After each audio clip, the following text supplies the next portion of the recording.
नमस्कार दोस्तों। आज हम सेंस ऑर्गन्स ऑफ पाइला के बारे में अध्ययन करेंगे। ये BSc second year paper first structure and functions of invertebrates types का टॉपिक है। ऑनलाइन क्लासेस के अंतर्गत आज हम इसके बारे में अध्ययन करेंगे। इसके अंतर्गत जो अपन बात करेंगे वो है सेंस ऑर्गन्स ऑफ पाइला। फिर उसके अंदर अपने सिलेबस में 3 ऑर्गन्स हैं, एक ऑस्प्रेडियम, एक स्टेटोसाइट्स और एक आई। ये 3 अपने सिलेबस में हैं। ठीक है, तो सबसे पहले बात करते हैं अपन सेंस ऑर्गन्स ऑफ पाइला। तो पाइला में सेंस ऑर्गन्स या संवेदी उस कोशिकाएं पाई कहाँ जाती है, इनके बारे में सबसे पहले पता होना चाहिए। तो पाइला के शरीर का जो कवच होता है ना, उससे जो अंग बाहर निकलते हैं उन्हीं में ये कोशिकाएं पाई जाती हैं। मुख्य रूप से उनमें क्या है, सिर और पाद प्रमुख है। इनके अंदर तिरछी संवेदी कोशिकाओं के अलावा ओस्प्रिडियम, नेत्र, संतुलन पुट्टिकाएं और स्पर्शक मुख्य रूप से मिलते हैं। ठीक है, अब इसके अंतर्गत अपन बात करते हैं सबसे पहले ओस्प्रिडियम। ओस्प्रिडियम क्या है, किस जगह स्ट्रक्चर के पाई जाती है इसकी, तो बात करते हैं अपन। ओस्प्रिडियम क्या होता है, पाइला की बाई न्यूक्लियक पाली में जहां से उसके अंदर जल प्रवेश करता है वहां पर, जहां से उसमें जल प्रवेश करता है वहां पर क्या है, उसकी एक मेटल की स्ट्रक्चर होती है। उसके अंदर एक संरचना लटकी हुई रहती है, संवेदी संरचना लटकी हुई रहती है। उसको क्या कहते हैं, ओस्प्रिडियम, और जिसको हिंदी में कहते हैं जलेशिका। क्या कहते हैं, जलेशिका। ठीक है, ये क्या होती है, अंडाकार होती है और भीतरी भाग इसका गोल होता है, और इसका बायां सिरा क्या होता है, थोड़ा नुकीला होता है। और इसके मध्य में, अब इसके डायग्राम में जो मध्य है, मध्य के अंदर इस वाले में 22 से 28 संवेदी मांसल और त्रिकोणीय पर्णक समान संरचना दिखाई देती है, संरचना पाई जाती है, और इनको द्विदंती दिखाई देती है। और प्रत्येक पर्णक का जो आधारी भाग चौड़े आधारी भाग से जुड़ा होता है, और ये पर्णक क्या होते हैं, मध्य से मध्य भाग में बड़े होते हैं, और बाह्य प्लूरल गैंग्लियन से निकलने वाली तंत्रिका, एक तंत्रिका इस अंग को जोड़े हुए रखती। पूरे ऑस्प्रिडियम को एक बाह्य प्लूरल गैंग्लियन से जो तंत्रिका निकलती है वो इस अंग को जोड़े हुए रहते हैं। अब इसकी क्या करते हैं अपन, एंटोमोलॉजी या इंटरनल स्ट्रक्चर की बात करते हैं। इंटरनल स्ट्रक्चर की बात करते हैं या ओतकी की बात करते हैं। तो ऑस्प्रिडियम की जो सबसे बाहरी स्तर होता है, परत होती है, वो क्या है, एपिथेलियम कोशिकाओं की बनी होती है और एक आधारी झिल्ली से ढकी हुई रहती है। इसके भीतर कौन कौन सी स्ट्रक्चर पाई जाती है, सबसे पहले ब्लड स्पेस, ये दिखा रखा है, क्या है, ब्लड स्पेस। इसके अलावा इसके अंतर्गत जो पाई जाने वाली है sensory sales, nerve tissue, connective tissue, जो आपको ये नर्व टिश्यू, कनेक्टिव टिश्यू, और इसके अलावा नर्व फाइबर्स। ठीक है, और बाहरी एपिथेलियम में संवेदी ग्रंथिल और पक्षमावी प्रकार की कोशिकाएं पाई जाती है। अब बात करते हैं इसकी कार्यप्रणाली कैसे काम करता है। ये क्या करता है, ऑस्प्रिडियम जलीय श्वसन में के समय महत्वपूर्ण भूमिका निभाता है। जलीय श्वसन के समय जब पाइला की बाह्य न्यूक्लियक पाली से जल धारा इसमें प्रवेश करती है तो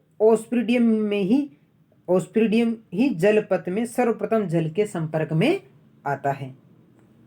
ठीक है, तथा जल की भौतिक एवं रासायनिक प्रकृति का ज्ञान कराता है पाइला को।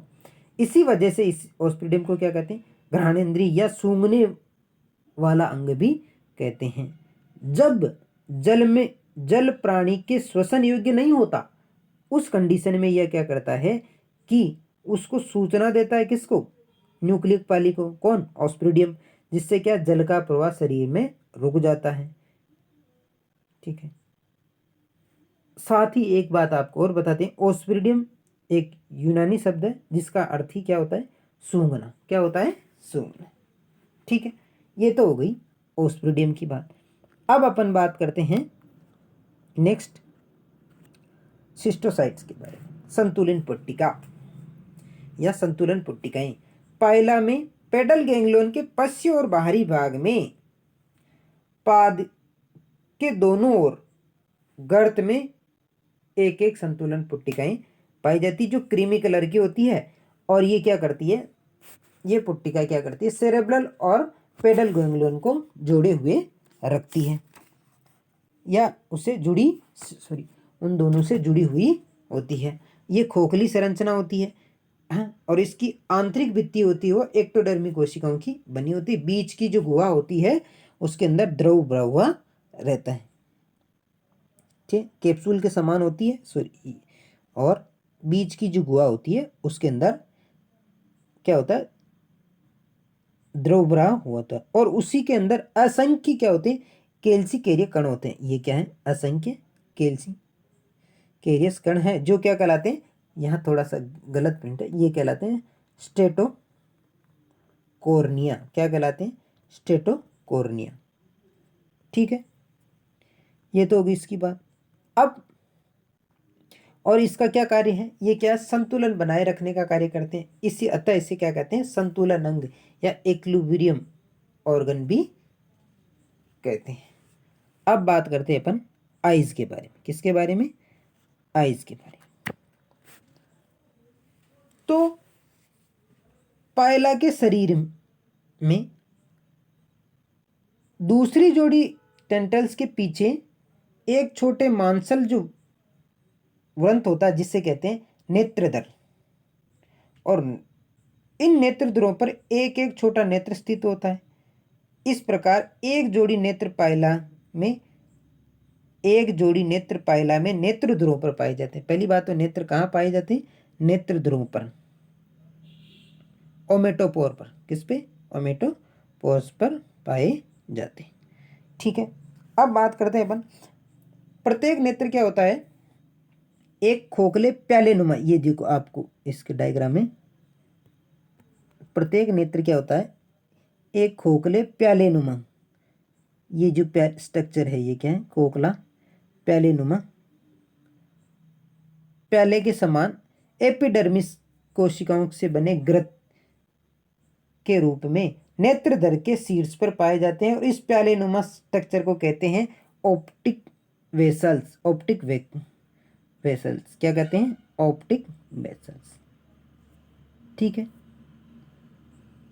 जो संयोजी ऊतक के दृढ़ आवरण द्वारा आवृत रहते हैं। ऑप्टिक वेसल्स के पश्चिम भाग में ये क्या, ऑप्टिक नर्व पाई जाती है। और इसके जो वेसल्स आशय है उसकी गुहा में लेंस, ये जो ऑप्टिक वेसल्स की जो गुहा है या इसके अंदर क्या पाया जाता है, लेंस पाया जाता है। जबकि इसकी भित्ति की उपकला कोशिकाएं पश्चिम में रूपांतरित होकर क्या बनाती है, रेटिना बनाती है। और इसी की जो पश्चिम साइड पीछे की तरफ की, ये तो इसका अग्रभाग, और इसकी पश्चिम साइड की कोशिकाएं ये किसका निर्माण करती है, रेटिना का निर्माण करती है। किसका, ये रेटिना चारों तरफ। ठीक है, रेटिना में दो प्रकार की कोशिकाएं होती है। प्रथम प्रकार की तो क्या होती है, चौड़ी कोशिकाएं, जो क्या ब्रुश के समान प्रवर्ध निकले होते हैं। और दूसरी होती है, दो प्रकार की कोशिकाएं दिख रही है आपको, एक से